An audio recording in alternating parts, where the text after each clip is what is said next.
¿Qué tal, amigas y amigos? Sean todos bienvenidos a Dementes, tu podcast, espacio de reflexión. El día de hoy tengo el placer y el honor de compartir este espacio con nuestro invitado, psicólogo clínico de visión transpersonal, Javier Charme. Mucho gusto de compartir este momento contigo. ¿Cómo estás?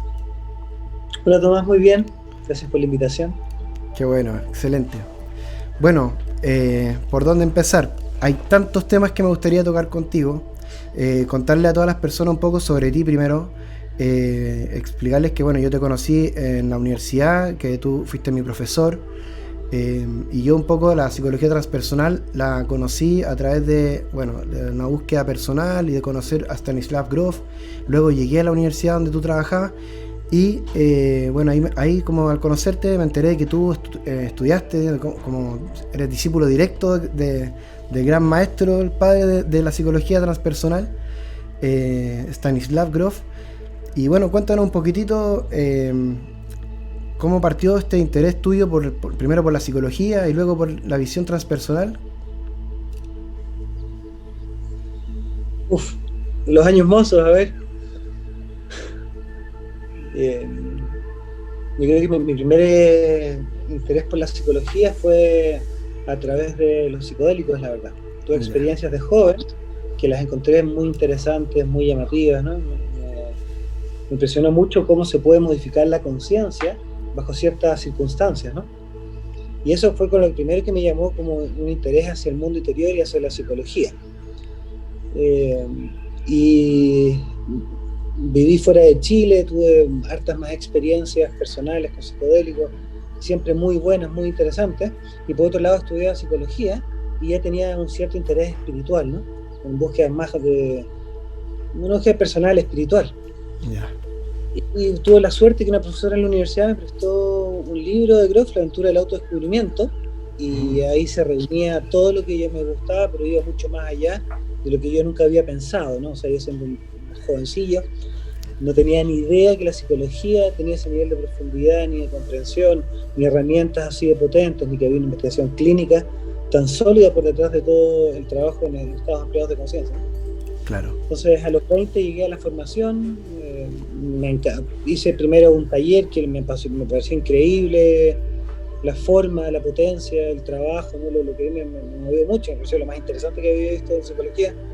Y tuve la posibilidad de poder formarme con la escuela de Estados Unidos cuando venían a Sudamérica y a Argentina.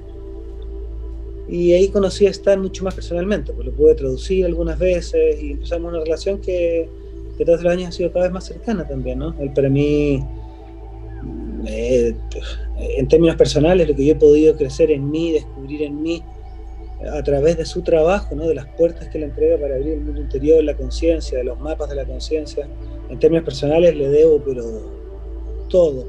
Y en términos profesionales he podido trabajar con mucha gente a través de casi 25 años haciendo talleres de respiración, y el método es increíble, ¿no? A mí me llena totalmente. Si te contara las aventuras que he tenido a través de todos estos años, no me creería este tipo de experiencias, ¿no? Y las bondades que tienen los estados ampliados de conciencia, esta capacidad psicointegrativa finalmente, ¿no? Y de ahí estudié en Estados Unidos. Stan era uno de los profesores en el Instituto Californiano de Estudios Integrales, y habían varios de los grandes en la psicología transpersonal. Eso ya son como 17 años atrás, 18, ¿no? El CIS, ¿cierto?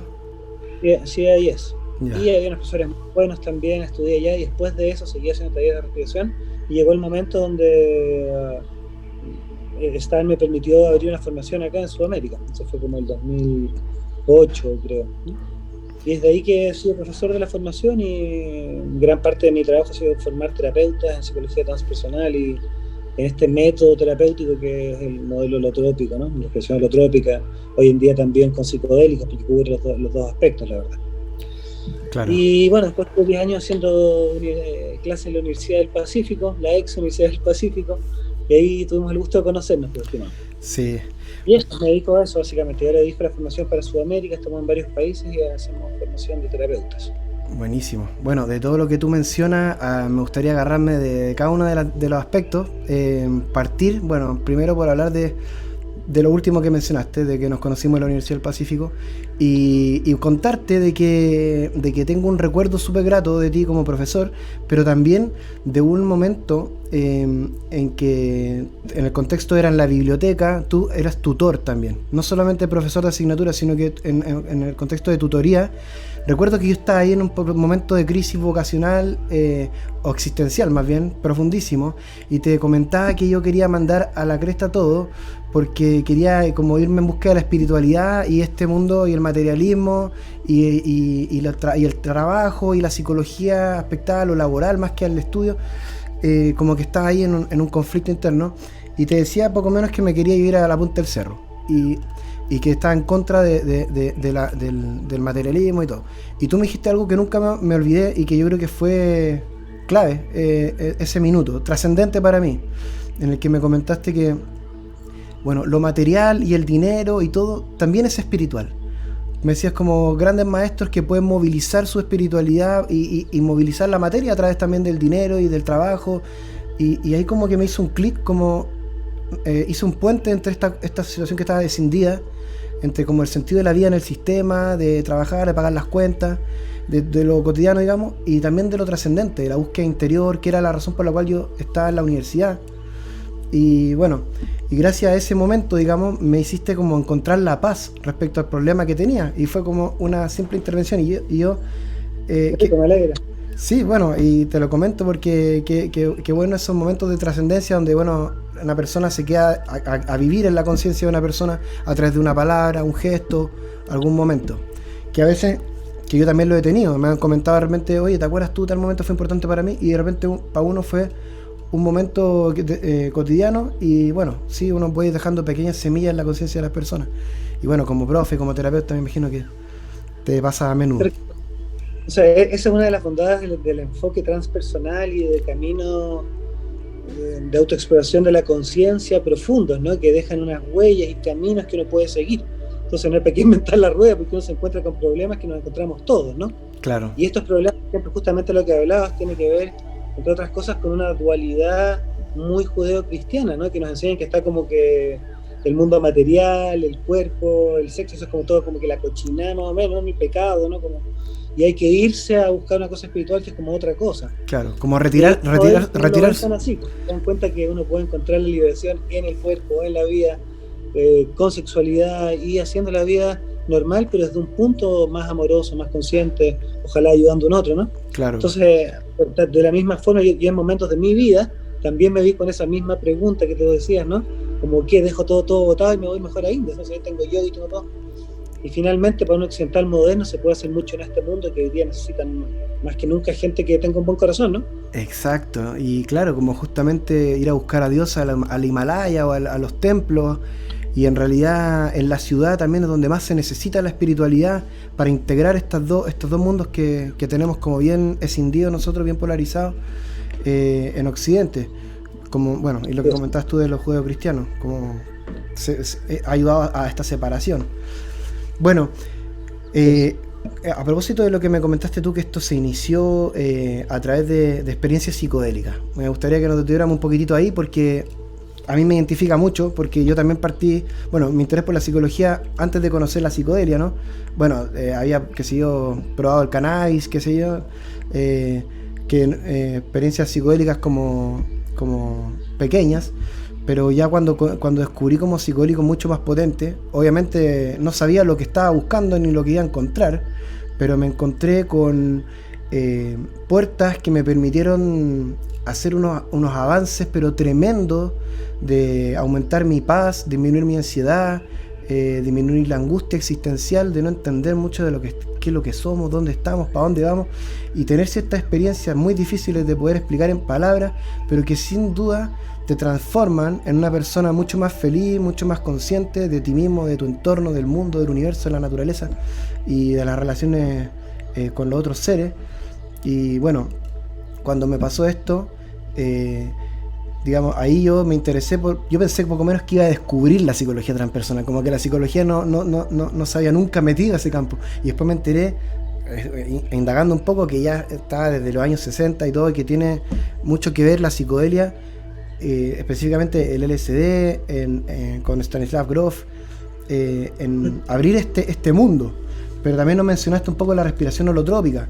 Quisiera que nos contara y que les contara a todos nuestros amigos que nos escuchan un poco de cómo surge esta historia, desde el conductismo, desde la psicología experimental, qué sé yo, pasando por el psicoanálisis, y ya una vez que el psicoanálisis llegó a la vida de Grof, cómo surgió este tema de la psicología transpersonal. No sé, bueno, tú al principio me dijiste dónde el inicio de esto es estar vivo, ¿no? Claro. Es estar vivo y mirar la vida y decir qué es esto, ¿no? Esto es un misterio, es increíble, es algo extraordinario, ¿no? Y merece una forma de vivirlo, ¿no? Entonces, casi todas las culturas del mundo, que se pueden llamar culturas, desarrollaron formas de ver cómo caminar la vida, ¿no? Bonito, lindo, sin generar tanto daño. Hay tradiciones espirituales que tienen una visión entre la persona y la totalidad, cómo se relaciona la parte y el todo, y proponen un camino hacia la felicidad, básicamente, ¿no? Que es el camino espiritual. Y eso ha sido parte de todas las tradiciones Oriente, incluso Occidente antiguas, ¿no? Entonces la espiritualidad, el asombro, el querer estar mejor, en la transformación de la mente, los procesos curativos, los rituales de pasaje, los ritos de muerte al nacimiento, formas de transformar al ser humano para llevarlo hacia de la oscuridad a la luz, ¿no? De la ignorancia a la sabiduría, de ese camino de autodescubrimiento, ha habido desde siempre y desde muchas formas diversas. Dentro de eso está el trabajo con plantas también y con medicina, ¿no? Que es como la especialité acá de Sudamérica. Claro. El camino, ¿no? Aquí si tú ves Norteamérica, Centro, Sudamérica, hay mucha medicina y es una de las formas centrales para poder lograr catalizar estos procesos curativos, finalmente de autodescubrimiento, de transformación. Entonces, por un lado está eso, un uso milenario de plantas sagradas en contexto ritual, religioso, espiritual, y luego se pierde este conocimiento por muchas décadas en Occidente, por eso simplemente no se conocía, y luego hay la ciencia occidental nos invita a mirar demasiado hacia afuera y muy poquitito hacia adentro, ¿no? Eso es el modelo como occidental en general. Entonces mucha comprensión del objeto y un manejo muy bueno de las cosas, ¿no? Como los gringos manejan muy bien la realidad, pero conocimiento interno cero, tercer ojo cerrado con candado, ¿no? Entonces claro. Eso genera una inmadurez como un Trump, ¿no? O sea, un mono con una bomba atómica. Claro.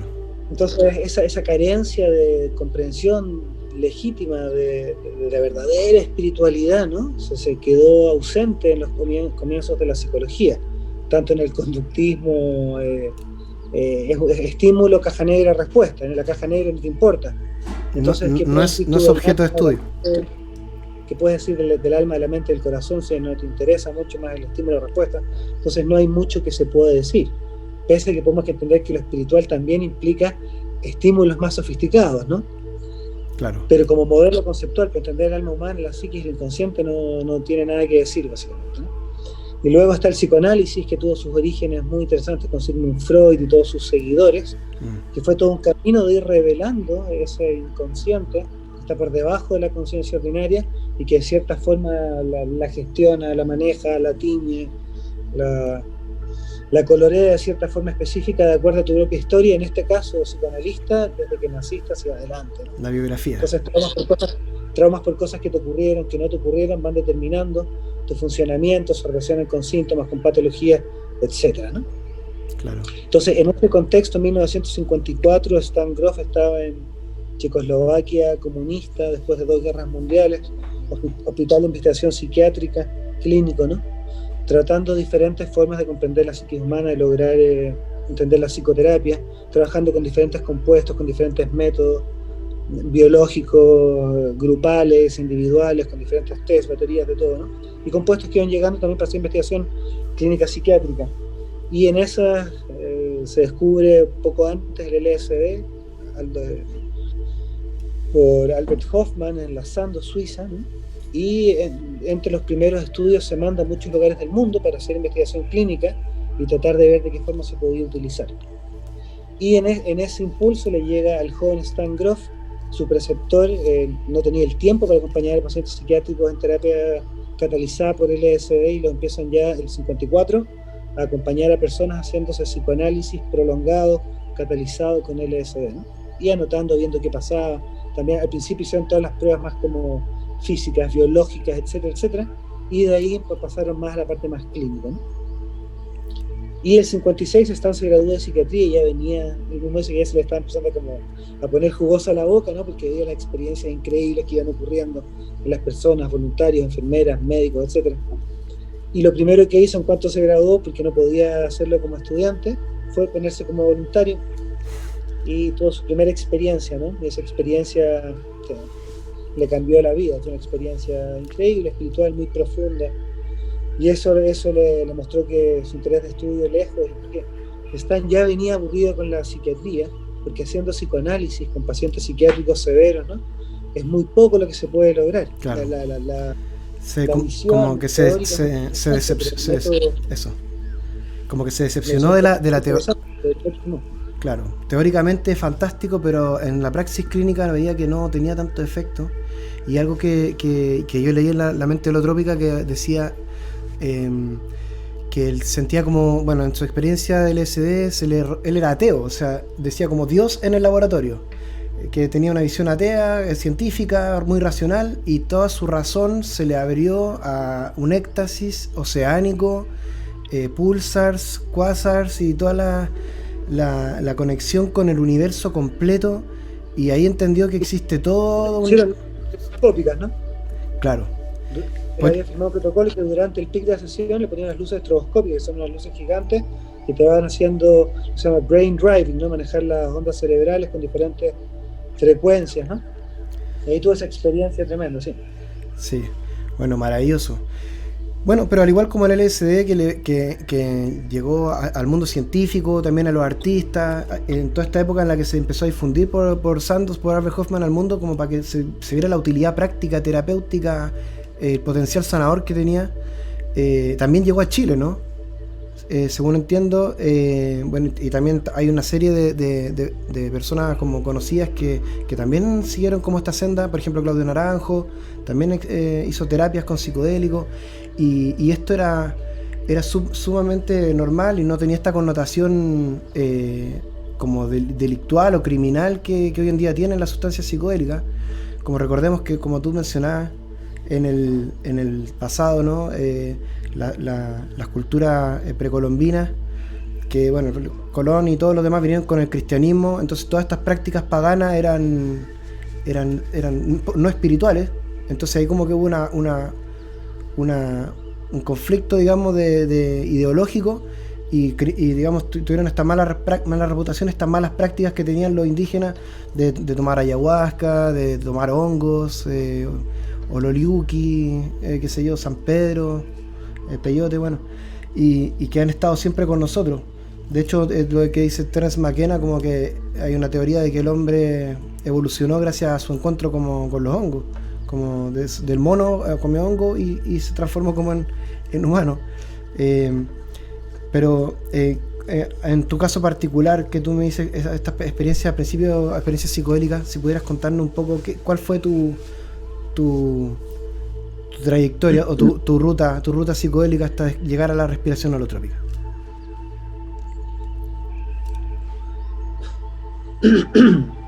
A ver, esto me imagino que es para gente con criterio formado, ¿no? Por supuesto. Entonces, la primera experiencia que tuve fue cuando era bien joven, una experiencia con una explorando, ¿no? Sin ningún conocimiento, con una medicación que es bien potente, ¿no? Y que te hace alucinar, que es para el Parkinson, que no se recomienda a nadie, ¿no? Yeah. Y esa experiencia tenía que unos 14 o 15 recién cumplidos. Y experimenté lo que es alucinar como un mono, o sea, total y absolutamente un estado de delirio completo, ¿no? Y así es como funcionan. Y eso me llamó mucho la atención. Entonces, fue lo primero que me llamó la atención, a qué increíble cómo se puede modificar la mente de esa forma, ¿no?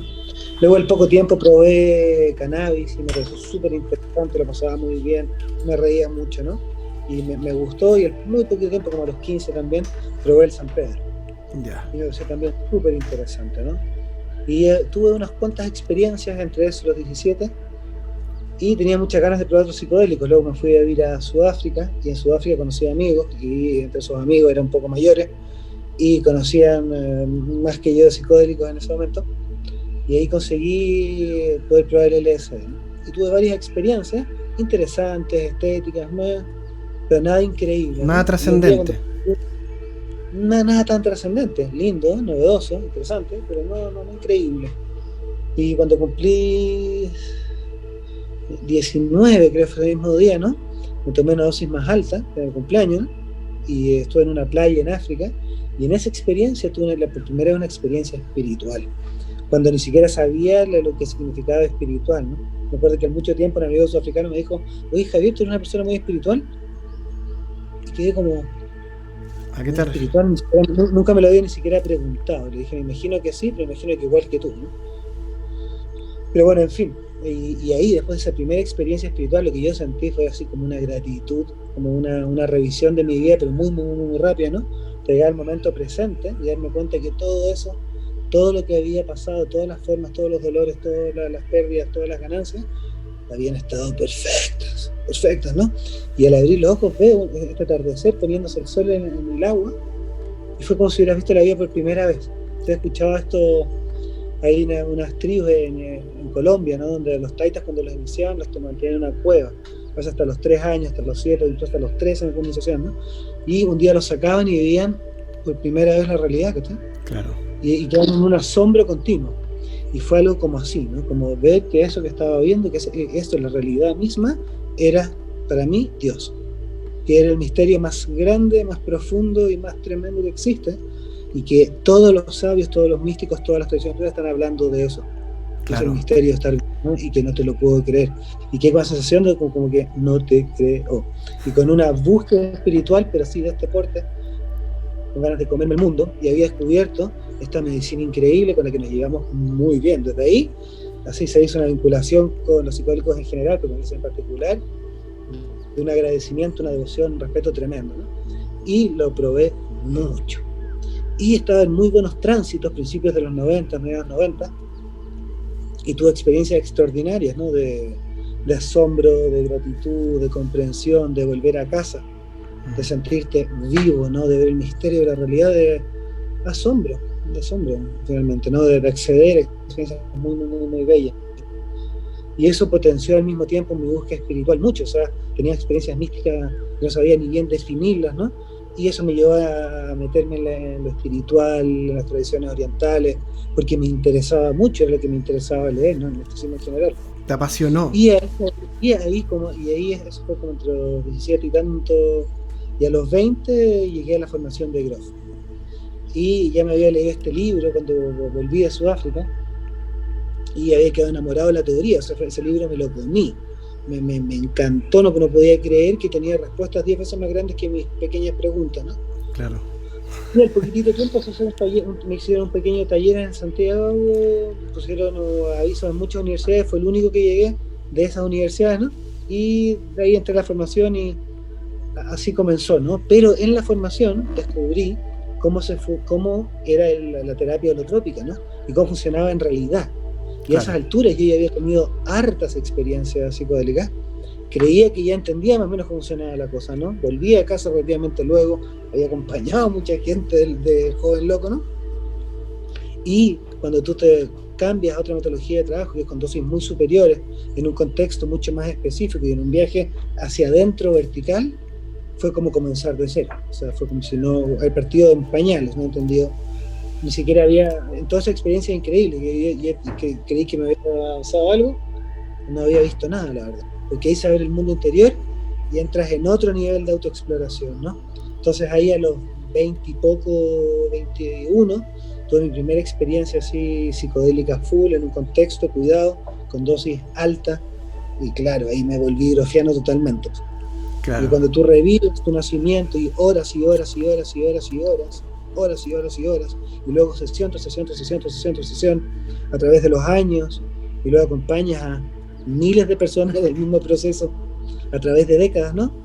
Y la gente revive, biográfico, perinatal, transpersonal, te das cuenta que eso no lo dijo Freud, que eso no lo dijo Jung, y que lo descubrió es Van Groff, ¿no?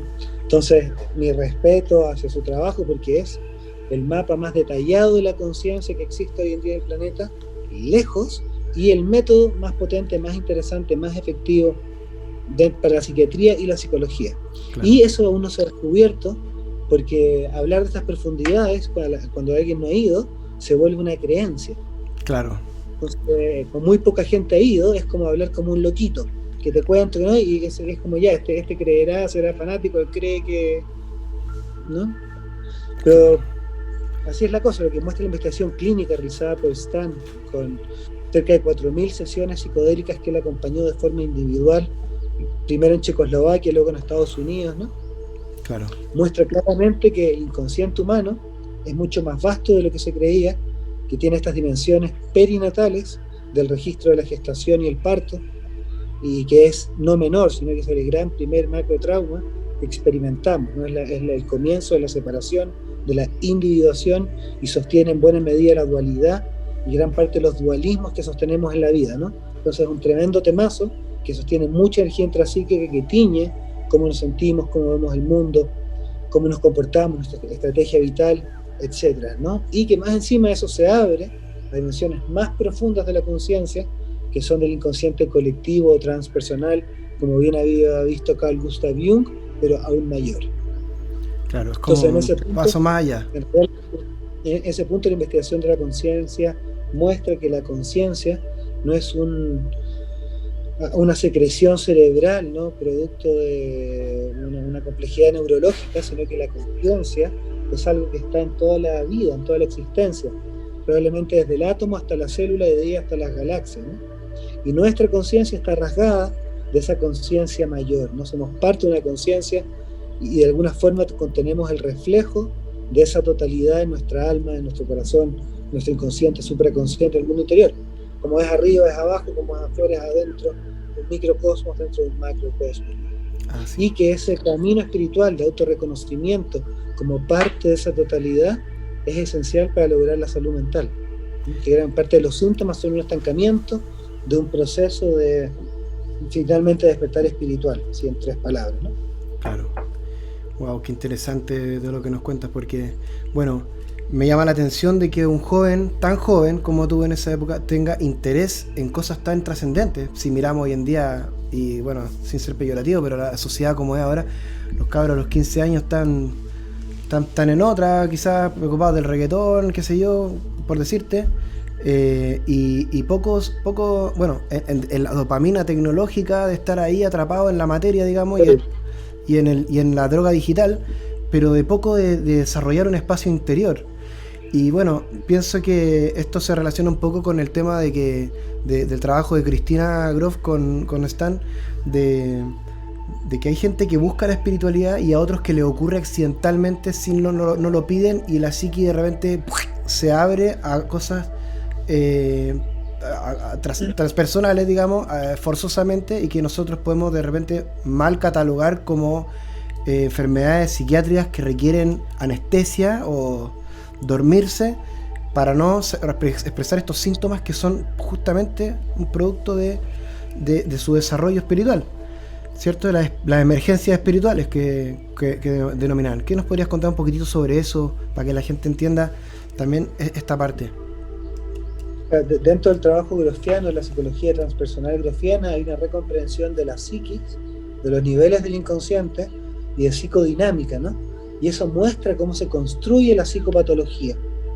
Entonces la psicopatología se construye a través de ladrillos, que son los síntomas, que se manifiestan en el consciente, en la vida ordinaria, pero provienen de capas más profundas del mundo interior, ¿no? Entonces cuando hay algo a medio morir saltando, irresuelto, no cocinado, no procesado, no llorado, el inconsciente intenta traerlo a la conciencia para poder digerirlo. Y eso es lo que uno siente, ¿no? Que se te cierra el pecho, que me asfixio, que me ahogo, porque son partes de traumas literales, ¿no? Biográficos o perinatales, donde hay una involucración física, anatómica, emocional, súper potente, que deja un registro de mucho material no procesado. Claro. Entonces muchos de nuestros miedos, síntomas, tienen capas biográficas claramente, de cosas que te han pasado, traumas se llaman, ¿no? Pero eso descansa en pozos emocionales de temáticas que ya existían en la psiquis por la complejidad del proceso de nacimiento. Nacer no es como atravesar una puerta y salir, ¿no? Es como un poquito más difícil la cosa. Es un proceso arduo. Hay complicaciones, es un proceso prolongado, ¿no? Y es la primera experiencia donde pierdes toda conexión significativa con lo que te estaba conteniendo hasta ese momento, que es el vientre materno, que para ti en ese momento es como el universo, la totalidad, ¿no? Entonces, el salir de eso es la pérdida del paraíso simbólicamente, y luego entras en un buen infiernillo, donde no hay salida, hay asfixia y dolor, y si eso queda muy marcado, ya deja pozos una de huella, depresión, de claustrofobia, de ciertos temores, ¿no? Que ya tienen un referente potente, y luego si hay capas biográficas de algo similar, seguro que se va como tildando, acentuando, y luego se convierte en síntomas, ¿no? Que configuran los diferentes trastornos emocionales. Entonces, este método terapéutico te permite una muy buena alternativa entre una terapia verbal que no es efectiva con síntomas más graves, ¿no? Porque es muy intelectual y no tiene la potencia en el método para llegar al origen causal de esos síntomas, ¿no? Entonces luego te manda al psiquiatra porque no funciona. El psiquiatra tiene un enfoque sintomático, paliativo, donde trata de enmascarar el síntoma, pero eso no es terapéutico, no está tratando de curar, de digerir, de procesar nada, ¿no? Entonces esto te permite llegar a una cura que se llama causal, ¿no? Donde está el origen del síntoma, claro. Se puede llorar, patalear, hacer lo que tenga que hacer y procesarse, hacer consciente lo inconsciente, que se libere, que se sintetice y que finalmente el organismo simplifique su funcionamiento a través de estos estados holotrópicos que logran hacerlo mejor que nadie, ¿no? Porque se sustentan en la inteligencia autorregenerativa del organismo, que es mejor que cualquier terapeuta, claro. por lindo que sea, ¿no? Sí, bueno. Esa es la gran novedad de la terapia holotrópica, y que te lleva a niveles de profundidad donde lo espiritual se vuelve real, ¿no? Una experiencia de primera mano. Y eso obviamente además sube el techo de la terapia de una forma extraordinaria. Claro, y da un potencial de sanación diferente, otras posibilidades.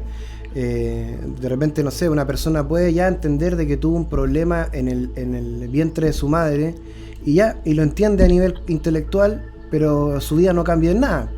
Entonces la cosa es poder reproducirlo, revivirlo, ahora con la fortaleza que tiene un adulto para pelearse con la placenta y poder elaborar y procesar ese trauma o esa experiencia que, si entiendo, Grof le llamaba los COEX, ¿o no? Como experiencias condensadas, o algo así, si nos puedes explicar un poquitito. Y también te has referido harto a lo perinatal, pero para que la gente igual entienda que Grof describe como estas 4 etapas, ¿no? Estas 4 matrices perinatales, donde hay diferentes como tipos de conflictos, diferentes situaciones que va pasando el feto, y que de alguna manera pueden influir en la psiqui y en el desarrollo de esta hasta que el tipo de adulto. Por ejemplo, una persona paranoica que tiene miedo que el mundo es hostil, probablemente pueda haber una madre con un líquido amniótico intoxicado, con, qué sé yo, con alcohol, con cigarro, o con fármaco, qué sé yo, y este paraíso, este Edén, resulta que está totalmente intoxicado. Y bueno, y él cree que el mundo es malo, que el mundo es agresivo, es nocivo, y va a tener esta actitud de andar paranoico. Podría explicarse de esta forma, ¿cierto? Por esto, como explicar un poquitito cómo funciona el tema de las matrices perinatales, o sea, desde que está el embrión hasta que nace la guaguita. Lo primero es que, como te mencionaba al principio, esto es investigación clínica psiquiátrica, ¿no? Que tiene un peso diferente a una mera teoría, porque la teoría basta con que sea lógica y coherente para que podría llegar a ser. Claro. Pero otra cosa es cuando hay evidencia, investigación clínica, ciencia, ¿no? Y tú puedes ver miles de casos, cientos de casos, y ver qué es lo que sí ocurría detrás de una depresión, de una angustia, de un trastorno sexual, psicosis, etcétera, ¿no? Entonces, de esta investigación, que como te decía, dura cerca de 20 años, ¿no? Con equipos de investigación clínicos psiquiátricos, donde Stan se lo considera uno de los 3 psiquiatras más grandes psicólogos de la historia, ¿no? Comparándolo con Freud en su importancia y con Jung. Entonces, es un maestro de la conciencia con experiencia clínica que ya la quisiera cualquiera, ¿no? Es probable que si tú pones la experiencia clínica de Stan y la comparas con la de Freud, Jung, Reich, Frank, Adler, y súmale como 15 más, y no sé si han llegado a ese número, y mucho menos a esa potencia, ¿no? Claro. Porque estos estados holotrópicos funcionan como el telescopio para la astronomía o el microscopio para la biología. Entonces te permiten ver cosas que están ahí, pero que de otra forma, por los mecanismos de defensa, no lo puedes ver de forma directa. Claro, como en paréntesis, para hacer la comparación, es como si yo miro la luna o una estrella, no voy a ver lo que es. En cambio, si ocupo un telescopio, puedo ver ya el detalle del detalle. Claro. Tú ves Saturno, yo te puedo decir, mira, esa estrella, sabes que no es una estrella, se llama Saturno, es un planeta y tiene así el pedazo de anillo. Y tú me puedes creer, me puedes no creer, pero si te traigo el telescopio te das cuenta que no te creo, que no se le ven. Claro. O sea, me imagino que has visto alguna Saturno con telescopio, ¿no? Es impresionante, Sí. es clarísimo, ¿no? Y si no te recomiendo. Sí, sí, Entonces, sí. eso mismo, yo te puedo decir en la psique, te estoy diciendo que hay biográfico perinatal, pero si uno no lo ve, me puedes creer, no me puedes creer.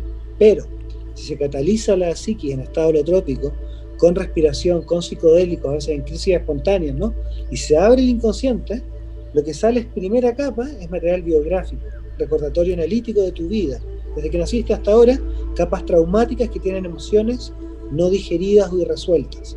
Claro. Eso tiene un peso en la psiquis que hace que esté sustentando estos síntomas. Pero esto se agrupa en ciertas como archivos donde hay temáticas que son o emociones o sensaciones físicas similares. Entonces el inconsciente, la información se cataloga en estos como pozos emocionales específicos, ¿no?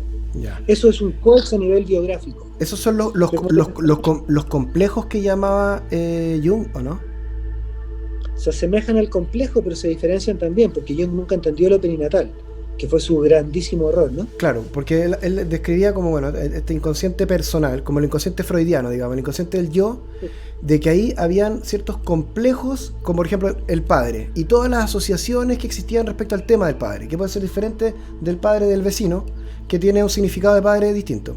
Un complejo, pero Jung fue un paso más allá a este inconsciente colectivo, donde ya no hay complejos biográficos, sino que hay arquetipos que compartimos transculturalmente y todo, pero Grof fue más allá. ¿Sí? Es que va más allá no es Stan, pero lo que va más allá es el proceso terapéutico, bueno, claro, en estado de conciencia. Entonces tú puedes ir donde uno puede gustarle el teórico que quiera, pero el problema es cuando entonces parte haciendo terapia psicolítica, que era con dosis bajas haciendo psicoanálisis, ¿no? Y luego se transforma en terapia psicodélica con dosis mucho más altas y se introyecta plenamente la experiencia. En terapia psicolítica, más pronto que tarde, terminaban reviviendo, aparte de capas biográficas, su propio nacimiento, en vivo y en directo, con sensaciones, posturas energéticamente muy potentes, ¿no? Más real de lo que está ocurriendo ahora. Incluso algo que... situaciones complejas que habían ocurrido y que luego se podían corroborar que sí había ocurrido eso en el parto, ¿no? Una cosa fetal innegable. Entonces ahora estamos hablando de esa categoría de gente que tenía esa experiencia, ¿no? Eso es el inconsciente perinatal, que sustenta muchos de los coex biográficos, porque ya hay sufrimiento previo a los sufrimientos biográficos. Oye, y pasan cosas que rayan casi lo paranormal, que es algo que tú me comentaste hace como 12 años atrás, que me dejó a mí flashando, es el tema de la experiencia psicógena.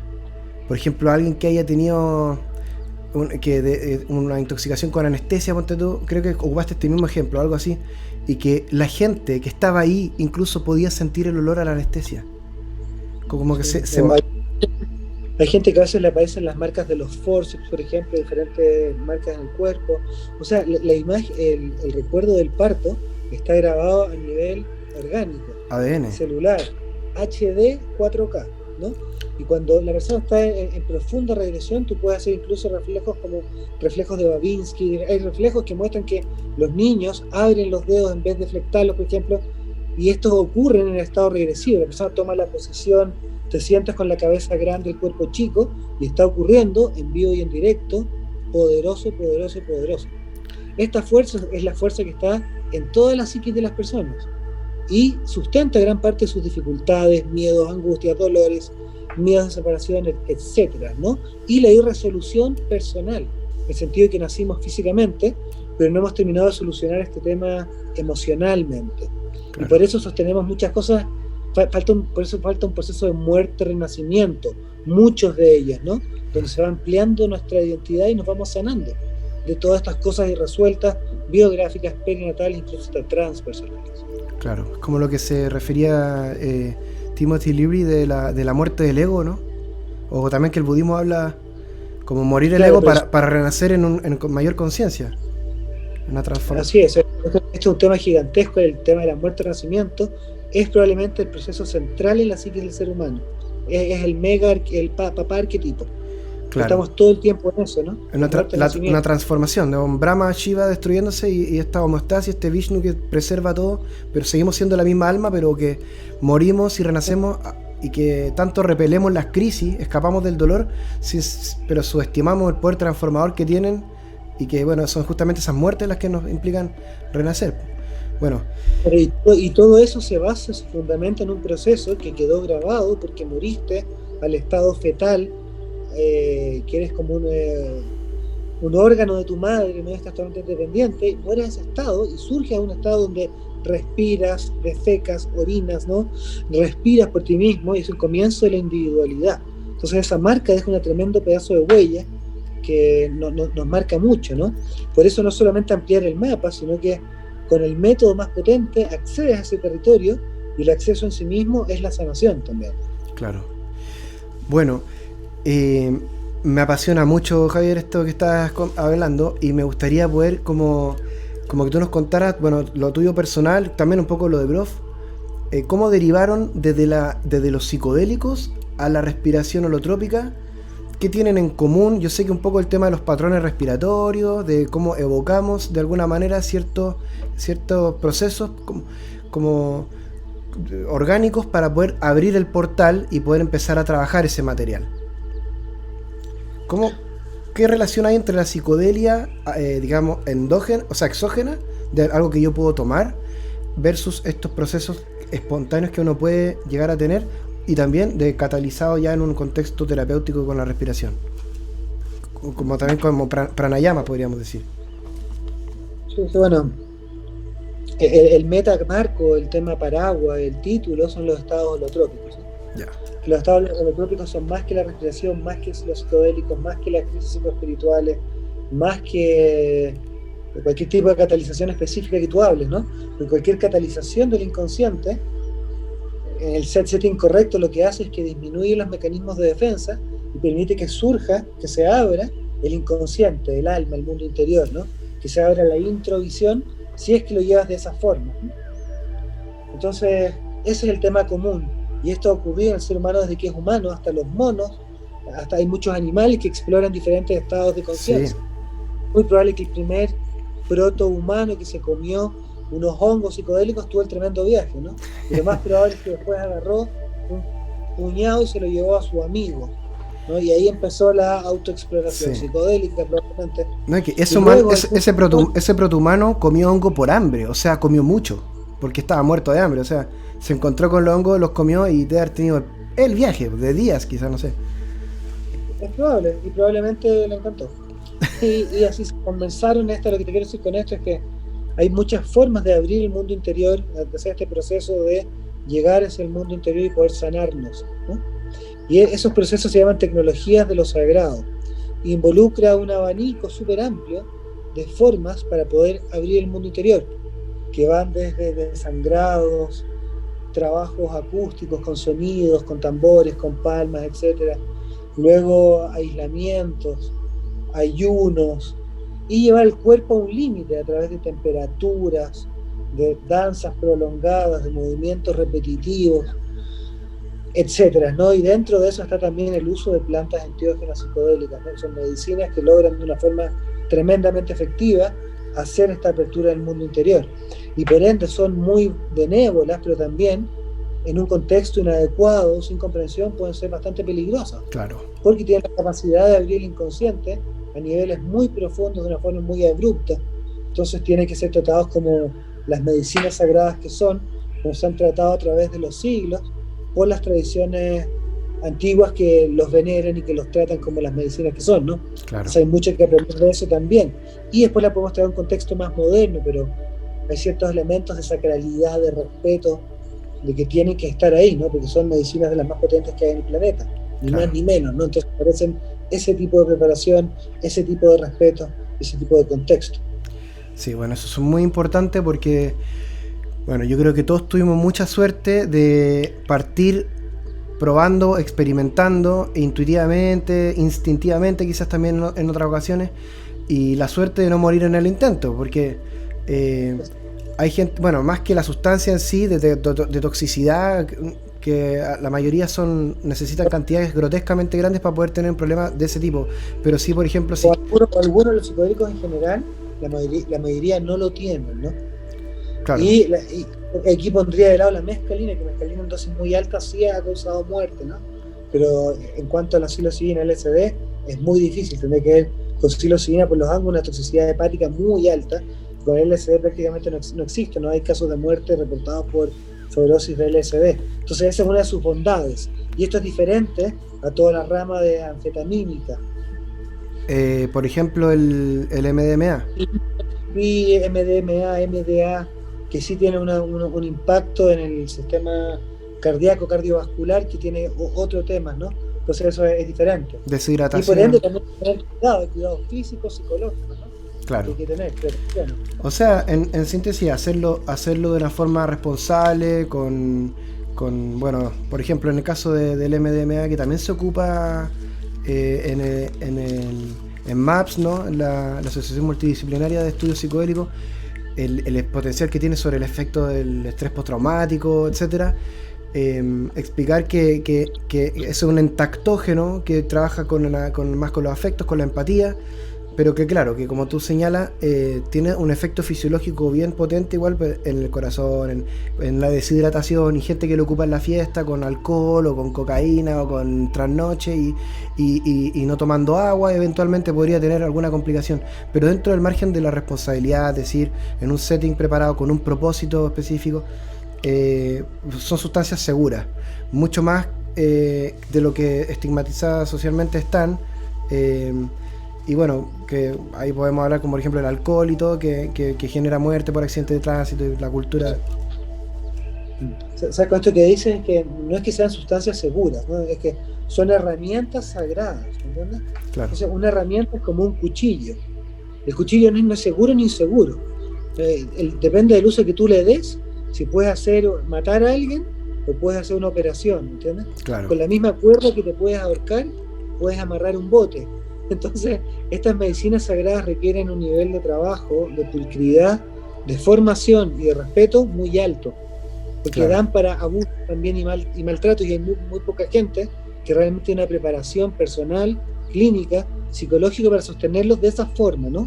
Y luego fuera hay marcos más chamánicos, trabajos con taitas, ¿no? Que tiene que haber un contexto bien hecho con alguien, ojalá, que esté guiando de una forma segura, sobre cierta dosis, porque si te vas a fumar marihuana, probablemente cualquiera la aguante en prácticamente cualquier contexto, ¿no es cierto? Claro. Pero cuando vas entrando en medicinas más fuertes y en dosis más altas, el criterio tiene que ser mucho más estricto, claro, mucho más informado, porque estás ya entrando en la psicoterapia más potente del planeta. Y eso no se aprende en 2 semanas, ni porque me fumé no sé qué, ni tuve 3 viajes de LSD y ahora quiero ser terapeuta, ¿no? Entonces, desde la psicología clínica, psiquiátrica, es muy importante, y hablaste de las MAPS, ¿no? Que se basa en el modelo grofiano y que es importante. Esto se hace en setting clínico, con sustancias puras, con grupos, pero que ha habido un screening en un proceso terapéutico de 12 sesiones, donde hay 3 que son con el compuesto, con una integración, con un seguimiento. Entonces, esa es la forma real, responsable, madura, inteligente de trabajar si queremos que no hayan problemas, porque, ok, lo más probable es que te va a ir bien, sí, eso es la verdad, pero hay un margen de que no. Entonces, cuando mucha gente toma, empiezan a crear problemas, entonces hay que tener cuidado, porque no es gracioso, gente que sí se ha suicidado en algún momento, han hecho cosas terribles, o que quedan mal cerrados y luego no quieren probar la medicina y quedan abiertos, quedan metidos en onda, ¿no? Quedan claro, mal cerrados, poco integrados, y por eso te decía antes, cuando hablábamos de comenzar, ¿no? Que es tan importante lo hilotrópico. La preparación. Traerlo a la vida cotidiana. Una cosa del mundo interior, la autoexploración, el autodescubrimiento que es un tesoro, ¿no? Pero eso tiene que ser enraizado en tú como persona, claro, en tú como Tomás, psicólogo que estés trabajando, ¿no? Y ser persona, poner los pies en la tierra, ¿no? Y eso, por Dios, que le cuesta a la gente que hace trabajo mal hecho con psicodélicos. Entran a 1 cuarto, a 2 cuartos, ¿no? Y terminan mal cocinados y resueltos. Y luego les cuesta un mundo hacerse hombre, hacerse mujer, ser persona, ser padre, pagar las cuentas, no llegar a la hora, hacer lo que hay que hacer, claro, ser persona, ¿no? Entonces quedas como desarmado interiormente y finalmente no ayuda. Entonces en manos diestras puedes hacer un proceso hasta que eso llegue a una integración óptima, ¿me entiendes? Entonces ese Entiendo. es el problema de la autoexploración. Yo tengo mucha gente conocida y que han quedado bien, ha sido muy interesante, los ha despertado en muchos sentidos, pero también muchos que han quedado eh, no bien integrados en la vida cotidiana, de cierta forma. Ese es el arte, ¿no? Claro. Por eso hay que tener un mapa, una comprensión, un proceso sistemático acompañado para que eso llegue a una maduración donde lo puedas traer a tu vida cotidiana. Exacto. No sirve nada Eso es esa es la parte más difícil. destapar la olla, acceder al infinito del inconsciente y después cómo lo integramos a nuestra vida. Por eso igual es bueno, después de una experiencia potente, tomarse un tiempo para poder llevar a cabo esos aprendizajes de alguna manera, poder hacer la integración psicológica y no quedarse en el método, por el método sin un propósito. Y se puede ver de repente... Es que ese método bien llevado, muy poca gente logra hacerlo bien llevado. Claro. Entonces el método actualmente es un mal método, con dosis equivocadas, en contexto inadecuado, y no permite que se genere el proceso terapéutico requerido, ¿cachai? Sí. Entonces eso es más técnico, que una formación y un camino personal, porque a la gente le encanta ir a darle psicodélicos como yo cuando era joven, el que se te cruce. Pero el problema es que hay riesgos, ¿no? Y que hay que poder ponderar esos riesgos y tener un camino personal también, además de teórico, práctico, ¿no? Personal, de conocer de verdad los estados holotrópicos, cosa de llegar a un punto.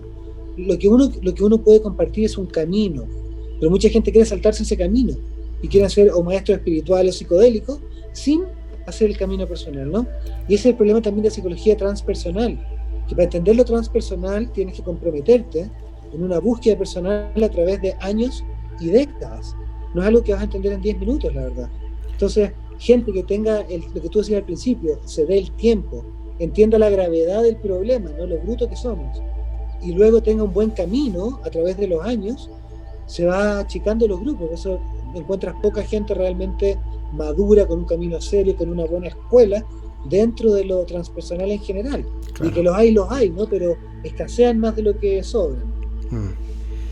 Oye, Javier, a propósito del tema de las dosis, de que tú hablabas de que no es lo mismo que me tome en un AirDance un medio trip y que estoy ahí en mi viaje y viene alguien a hablarme algo, me llaman por teléfono y está ahí, bueno, vas en un viajecillo hacia algo y de repente te sacan y te hacen un tipo gritando al lado y te saca de tu psiqui, ¿ya? No ese es el viaje del LSD, por ejemplo, que tomarte la dosis, no sé cuánto, las 400 micras que tomaban en las dosis grofianas, que eso equivale como a 4 dosis de un LSD, una dosis común y corriente, la que puedes encontrar típicamente en una gota.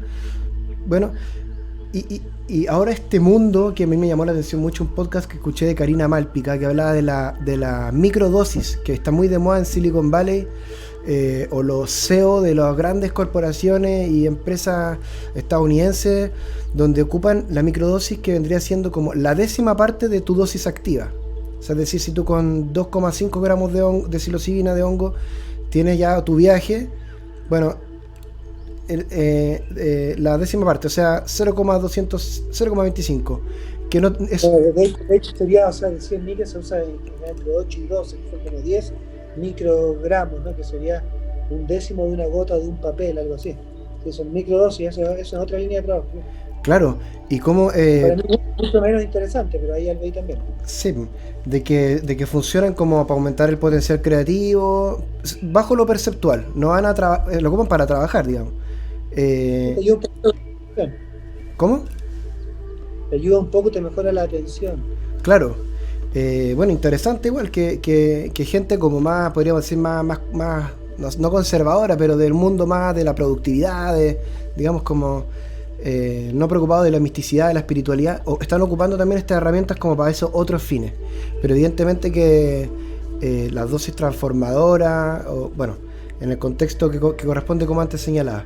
Y para salirnos un poquito del tema de la psicodelia, cómo llegamos a la respiración holotrópica, que es una experiencia psicodélica no exógena, o sea, no inducida por alguna sustancia, sino que por nuestro propio potencial, a través de ciertas técnicas y ciertos elementos. Si pudieras comentarnos un poquitito sobre eso. Sí, bueno. Antes me habías preguntado cómo surgió, ¿no?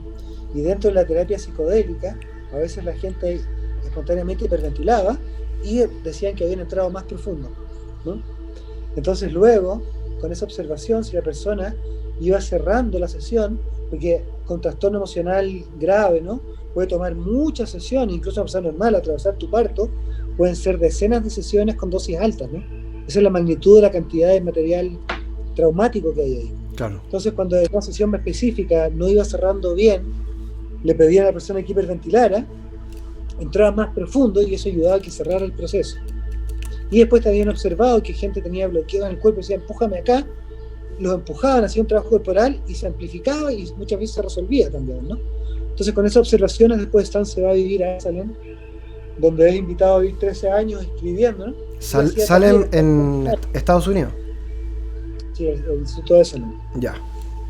Y ahí la gente un día le empezaron a preguntar qué podemos hacer experiencial, ¿no? Entendemos toda la investigación moderna de la conciencia, se ve fascinante, pero no tienes algo que nos puedas dar. Y Stan no tenía su licencia para dar el LSD en esa parte de Estados Unidos, ¿no? Entonces probaron esto con la respiración y funcionó increíble, ¿no? Ya conocían el trabajo corporal y lo fueron desarrollando, y la gente relataba experiencias que muchas veces eran indistinguibles de lo que pasaba en la terapia psicodélica. Y de ahí se genera todo el marco basado en la psicología grafiana, en esta investigación clínica moderna de la conciencia, este método holotrópico terapéutico, ¿no? Donde la terapia funciona induciendo estos estados increíbles de conciencia, les digo exquisitos, ¿no? Que mueven las capacidades regenerativas y generan un proceso terapéutico. Entonces, en este caso, lo bueno es que se induce con hiperventilación. Entonces, el problema de los psicodélicos, uno de los problemas es que a veces se puede sentir que es como externo, ¿no? Que lo hizo como la medicina. Pero cuando es con la respiración, te queda claro que el potencial terapéutico y el proceso mismo es todo tu propio mundo interior, tu psique, ¿no? Claro. Entonces tiene algo bien empoderador también, y que la respiración es legal y es difícil que la hagan ilegal, igual que la música y el trabajo corporal, ¿no? Claro. Entonces es una forma muy, muy interesante, como te decía antes, de poder trabajar de una forma rápida y efectiva con problemas emocionales, y también para lograr un proceso de despertar espiritual, que tiene muchas bondades en sí mismo también. Increíble. Bueno, este es el desarrollo de la historia, de cómo se ha ido estudiando también la conciencia y ver el potencial que tenemos. Y bueno, seguramente los yogis tienen mucho que decir respecto al tema de la respiración, los pranayama y cómo alcanzar estados no ordinarios de conciencia, sanadores, de éxtasis, de nirvana, satori, samadhi, sin sustancias. Y muchos hippies de que partieron probando psicodélicos terminaron tomando caminos espirituales serios de práctica sistemática para poder desarrollarse como individuo y hacer este proceso de no solamente de tener la experiencia, sino que poder transformar la vida, que yo creo que es el objetivo final de esto, ¿no? de ir desarrollándonos y autorrealizándonos.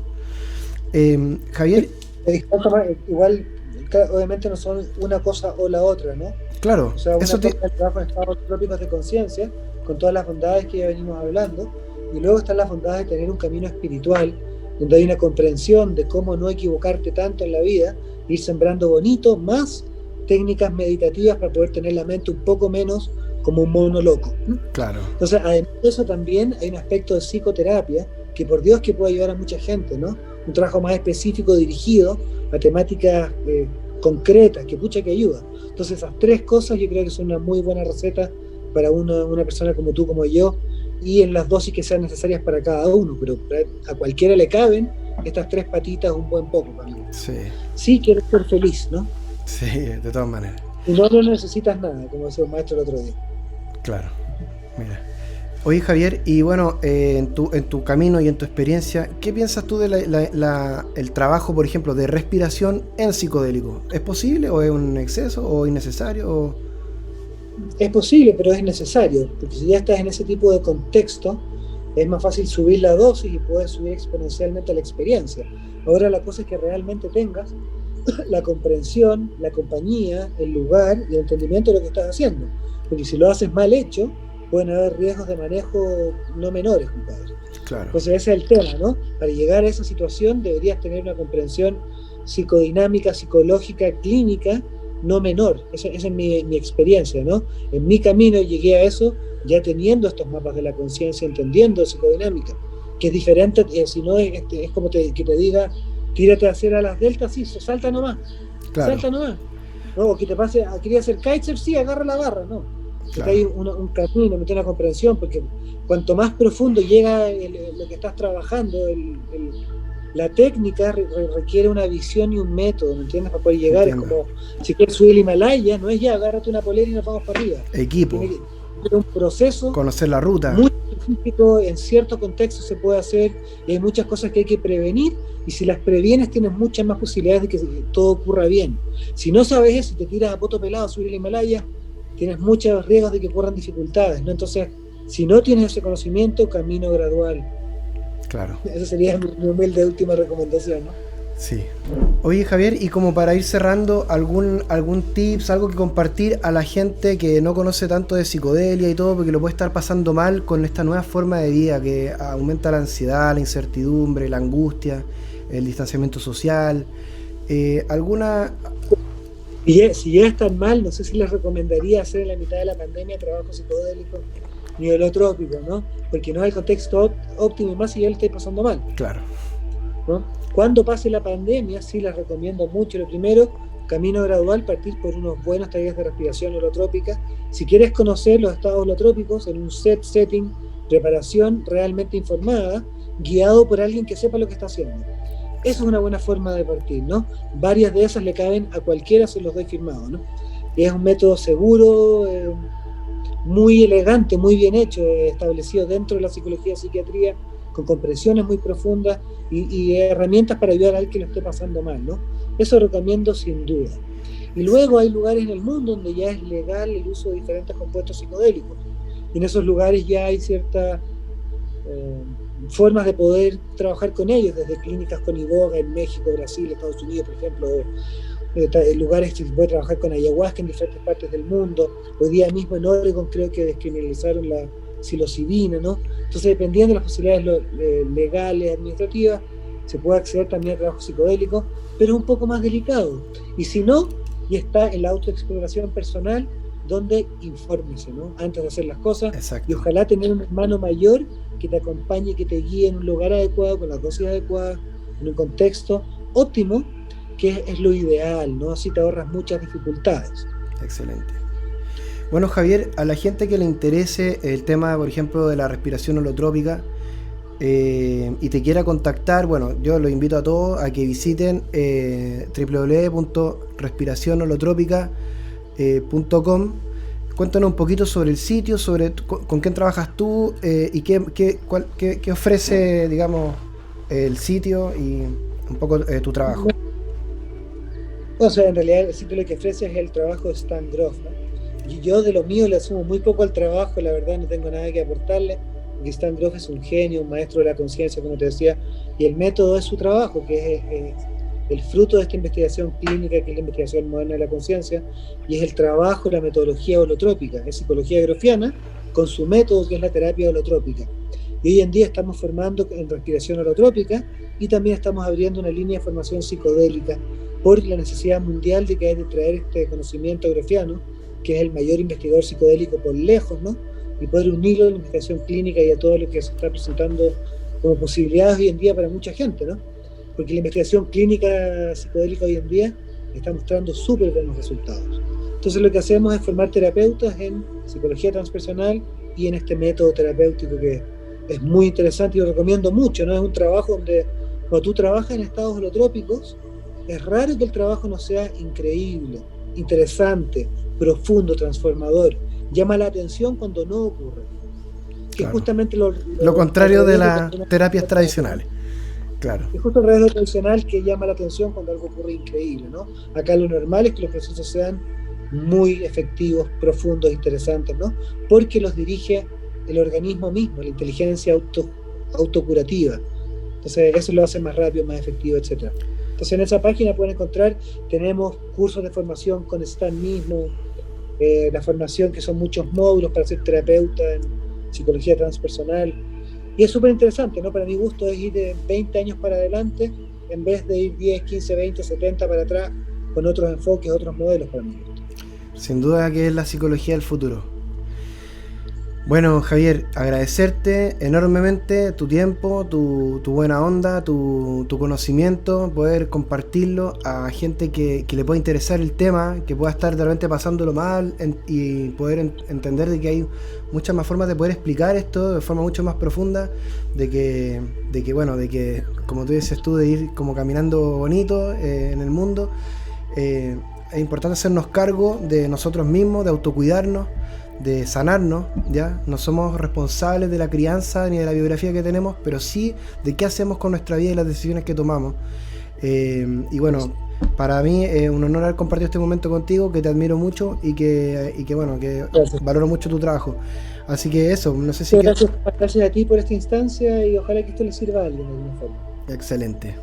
Bueno, Así que igualmente. Bueno, amigos y amigas, este ha sido el podcast del día de hoy. Muchas gracias por disfrutar este capítulo. Suscríbete al canal, dale like y comparte si es que este video ha sido de tu gusto. Javier, muchas gracias. Nos vemos. Que esté muy bien. bien.